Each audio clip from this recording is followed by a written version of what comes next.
marking a historic day. With more of the results and reaction, it's live to Neil Harvey and the RT team now in Berlin.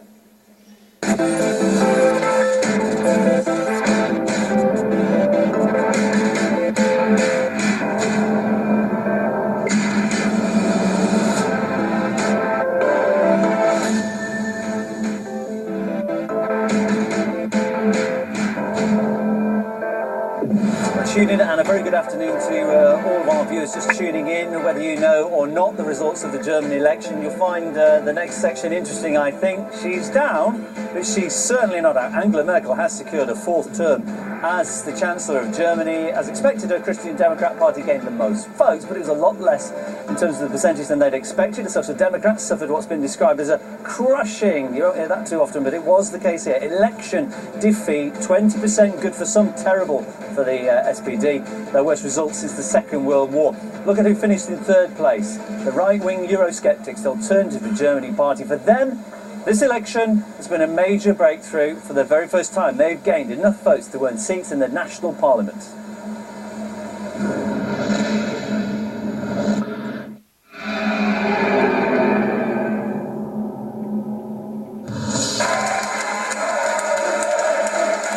Obviously, the CDU would have hoped for a better result, but we mustn't forget that we achieved our strategic objectives.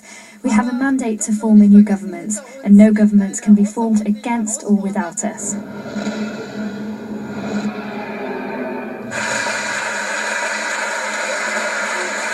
Today is a difficult day for social democracy. We missed out on our electoral goal. After losing our central region, we lost the federal election.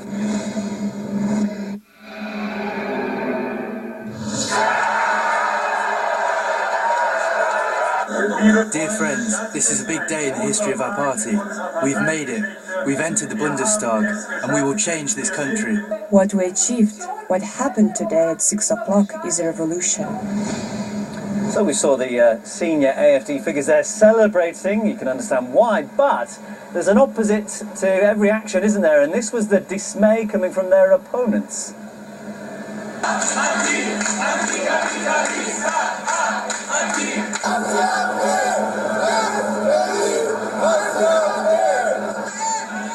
These were the scenes yesterday evening after the results were made public. People rallying across the country against the right-wing party. Protesters shouted anti-nationalist slogans right outside the very same building where the AfD leaders were celebrating their success. Correspondent Polly Boyka was following the post-election demonstrations.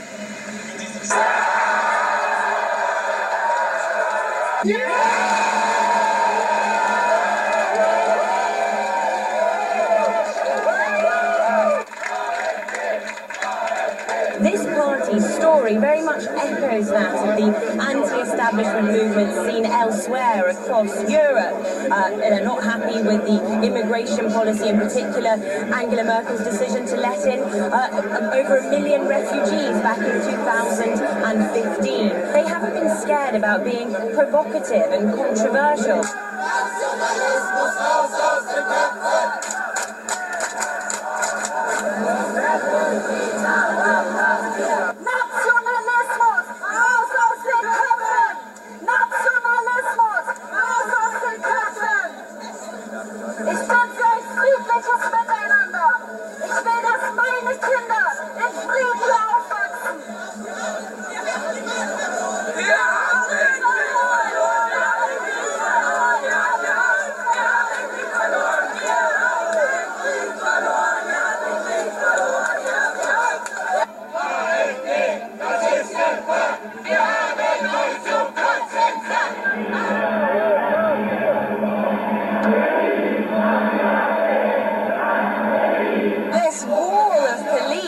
Just kind of fencing off with a human chain all these protesters that have turned out tonight in anger, really. I can show you some of the placards that they've got here, some pretty rude ones actually. They have been calling the people up there Nazis. One thing that's springs to mind when you see all these very angry people is that it might be quite a frightening experience for a newly elected, now national politician from the AfD. That's democracy. You just have to know that there are people with different opinions, and this is what we have forgotten a little bit in this democracy, that there's always another opinion. The parliament has not had real debates about huge issues. It's migration, it's Islam, it's the Euro-esque policy, it's the abacus union of the European Union. All those topics have only had one answer. We are presenting a different one. No one has to agree with our opinion, but they have just to accept that there are other opinions. They have to learn. One of the other AfD leaders, one of her tweets this evening of celebration was a quote of Gandhi's, no less, which said that first they ignore you, then they laugh at you, then they fight you, and then you win.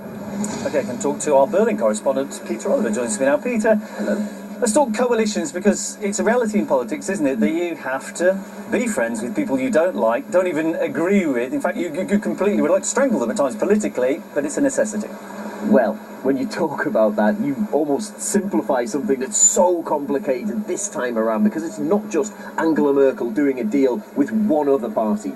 She may well end up having to do a deal with essentially three parties. The Christian Democratic Union that Angela Merkel represents has its sister party, the Christian Social Union, so they're already in a coalition of sorts, and there are differences between the two of them, but they're talking about going into what's called a Jamaica coalition. It's the only option that's on the table at the moment if Angela Merkel's to lead a majority government. Now, that Jamaica coalition is called so because of the party colours that are involved in it. It makes up the colours of the Jamaican flag.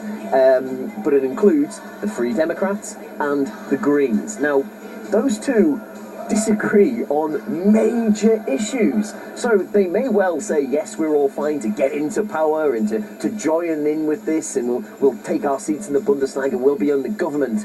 But when it comes to major issues, particularly trade, the Greens aren't going to get on side with major trade deals that Angela Merkel wants to put in place. When it comes to Greece, the Free Democrats aren't going to agree to any kind of other bailout. So that is where the finessing, the finagling, the ins and outs, the real nitty-gritty of talks is going on at the moment to try and find a solution to that. Now, we've heard from Christian Lindner just a few moments ago, who is the leader of the Free Democrats. Now, he hasn't ruled out that his party may be the opposition, but he has said that these Jamaica coalition talks have begun. So, the talks are underway.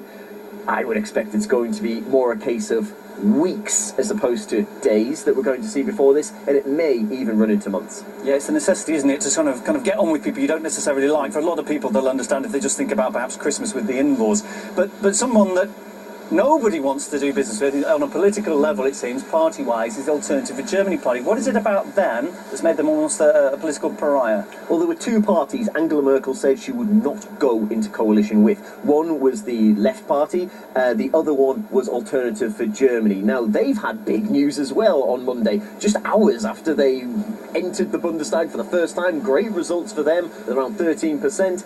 Their chairperson, Frauke Petri, announced that she wouldn't be taking a seat in the Bundestag. We want to create real policy, and after long consideration, I decided not to be a member of the parliamentary group in the Bundestag. I would like to ask you for your understanding. I will not answer any questions on this. Question about who are they? That would be great. Cool. Okay, so let's just sort of wrap up in a nutshell for people who don't know the AfD. What are they about? They've got a kind of a bad rep, but 13% of the voters love them. Yes, we're talking about millions of voters here that have gone for Alternative for Germany. They are to the right. They are very much in opposition to Angela Merkel. They've opposed her immigration policies. They've opposed, well, just about anything she's put forward. But we can have a little look. We've got a short video that we can have a look at that explains just who are Alternative for Germany and what we can expect them to bring to this Bundestag Parliament.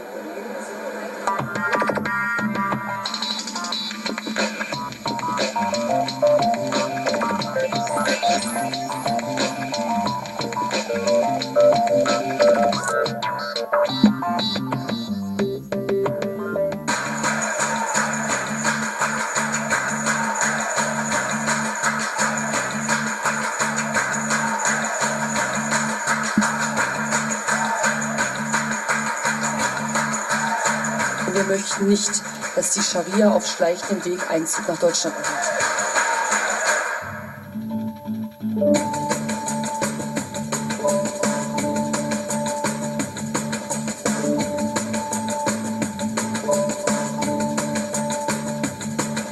Weil sie unbedingt ihre idiotische Flüchtlingspolitik durchsetzen will.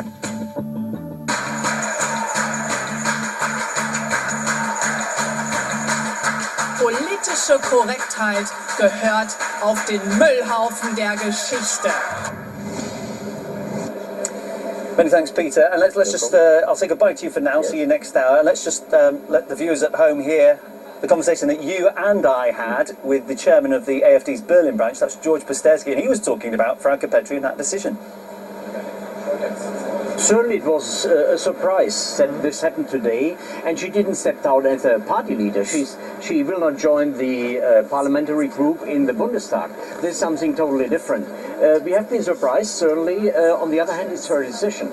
It's also a pity for the party because she's a very talented woman and she's very intelligent. So it's really a pity for the party. But I think it will not hamper the formation of the coalition of our parliamentary group. This will take place tomorrow and the day after tomorrow, and I will be part of it just to look and to see what is going to happen. Let's just say I'm a protester last night. I call your party far right. I say that you're racist. What is your stance exactly on, for example, Muslims coming into the country? Will you let some people come in and stay if they behave in a certain manner, or not? You say no to all of that? I would tell you that's nonsense. We are not a nationalist party, we are a patriotic party, and we have a clear view on the migration crisis. We want to support refugees, and certainly we want to grant asylum for people who need asylum, for instance because of religious reasons, because of ethnic reasons, because of other reasons. What we cannot afford here in Germany is to have all these immigrants coming because of economic reasons. And since 2014 we have 1.7 million people coming to Germany, and most of them, almost 90%, they joined Germany because of economic reasons.